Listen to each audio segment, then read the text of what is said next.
The courtroom was unusually crowded that morning. Sunlight slipped through the tall windows, reflecting off the polished wooden walls and the serious faces of the people waiting for the hearing to begin.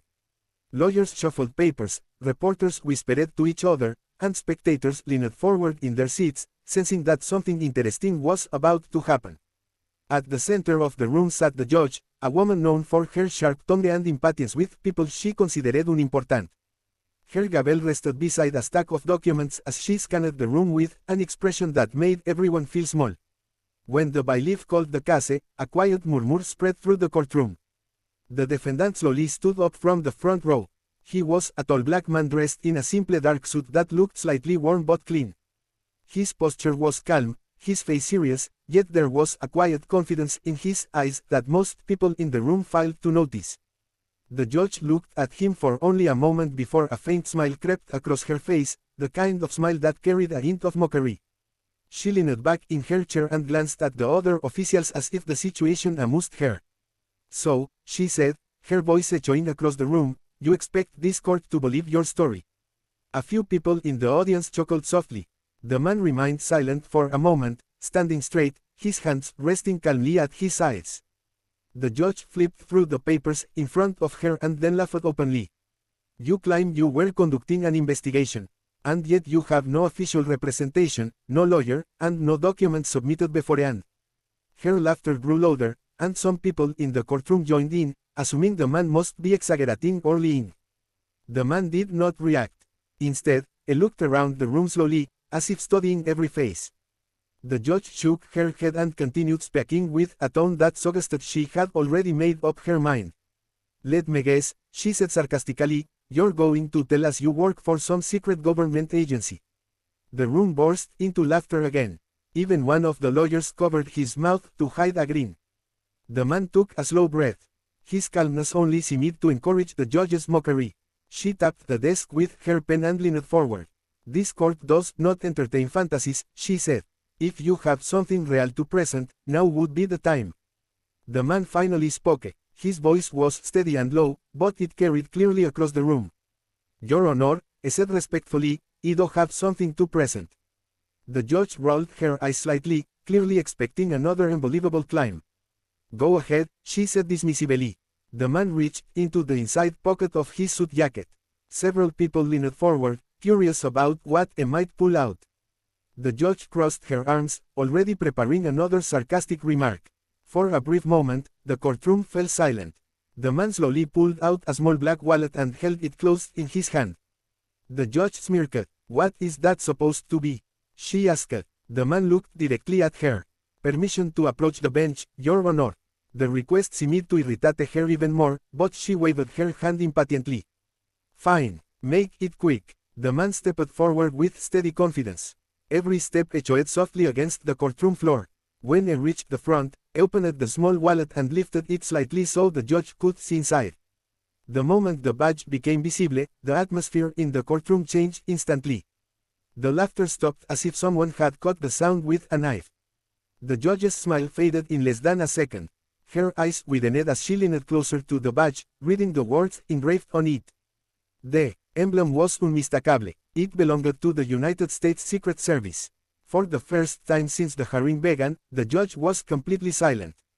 The man closed the badge slowly and looked around the courtroom again, his expression still calm but now carrying a quiet authority that no one could ignore. The same people who had laughed moments earlier were now staring at him with shock. Even the lawyers looked confused, whispering among themselves. The judge cleared her throat, but the confidence in her voice had disappeared. "Court will take a brief pause," she said quickly, reaching for her gavel with slightly trembling fingers. But the man spoke again before she could strike it. "Your Honor," he said calmly, "this investigation involves a matter far more serious than anyone here realizes." The room became completely silent again. People exchanged nervous glances, realizing that what had started as a moment of humiliation might actually be the beginning of something much bigger. And the judge, who had been lounging only minutes before, now stared at the man as if seeing him for the first time. Before we continue to the shocking truth behind this investigation, make sure you subscribe to the channel and stay with the story, because what happens next will completely change everything you think you know about this courtroom moment. The truth that silenced the courtroom. The silence in the courtroom felt heavier than anything that had come before. Only minutes earlier the room had been filled with laughter, whispers, and quiet mockery, but now every person present seemed frozen in place. The judge sat stiffly behind her bench, her eyes still fixed on the small badge the man had just revealed. She tried to regain her composure, adjusting the papers in front of her even though she wasn't actually reading them. The man stood calmly in the center of the courtroom, his posture straight and confident, as if he had been in situations like this many times before.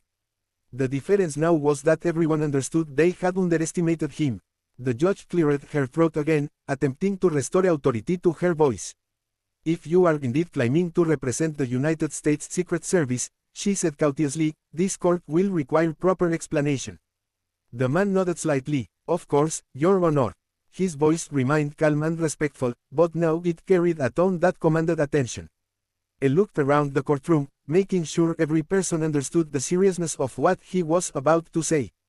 "My presence here today," he continued, "is part of an ongoing federal investigation."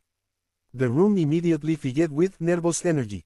A reporter in the back quickly opened a notebook, sensing that something historic might be unfolding. The judge's expression tightened. "An investigation into what exactly?"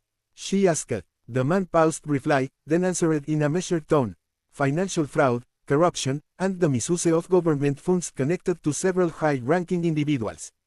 A wave of whispers spread across the audience. Some people turned to look at the lawyers sitting at the front tables. Others glanced toward the judge herself, wondering how deeply the situation might reach. The judge raised her gavel and struck it once to restore order. Silence in the courtroom, but even she could not completely hide the tension in her voice. The man continued speaking, now walking slowly across the front of the room as he explained the situation. He described months of investigation, hidden transactions, secret meetings, and evidence that had been quietly collected by federal authorities. With every sentence, the seriousness of the case grew clearer. This was not a simple misunderstanding or a minor legal dispute. It was part of a much larger operation. Several people in the room exchanged worried glances as they realized that the investigation might involve powerful individuals far beyond this courtroom. The judge listened carefully, her earlier arrogance replaced by deep concentration. Finally she asked, "And what does this have to do with today's hearing?" The man stopped walking and looked directly at her. "Because one of the key suspects in the investigation is connected to the case scheduled in this courtroom today." The tension instantly doubled. A lawyer at one of the tables shifted nervously in his seat. The man continued explaining that the hearing had been intentionally monitored because it might reveal important information. He had chosen to appear quietly at first to observe reactions and gather additional evidence. What he had not expected, however, was to be mocked before he even had the chance to speak. The judge's face turned slightly red with embarrassment. For a moment she seemed unsure how to respond. The man, however, did not show anger. Instead spoke with calm professionalism. "Your Honor," he said, "this investigation is not about personal pride or courtroom drama. It's about justice." Those words seemed to settle over the room like a weight. The judge slowly nodded, realizing the seriousness of the moment. "Then this court will cooperate fully," she said. The atmosphere had completely transformed. The same spectators who had laughed earlier now watched with respect and curiosity. The man closed his badge wallet and returned it to his jacket pocket. He then looked around the room once more before adding, "Sometimes the truth appears in the most unexpected places." The judge nodded again, and for the first time that morning her voice carried humility instead of mockery. "This court will proceed with full respect for the investigation." The tension slowly began to fade, replaced by a sense that everyone had just witnessed a powerful lesson. Appearances can deceive, and underestimating someone can reveal more about our own assumptions than about the person we judge. As the hearing continued under a completely different tone, many people in the audience quietly reflected on what had just happened. A man who had been laughed at only minutes earlier had revealed not only his authority, but also the importance of patience, dignity, and truth. If this story surprised you and you want to see more powerful stories like this, don't forget to subscribe to the channel and stay with us for the next incredible story.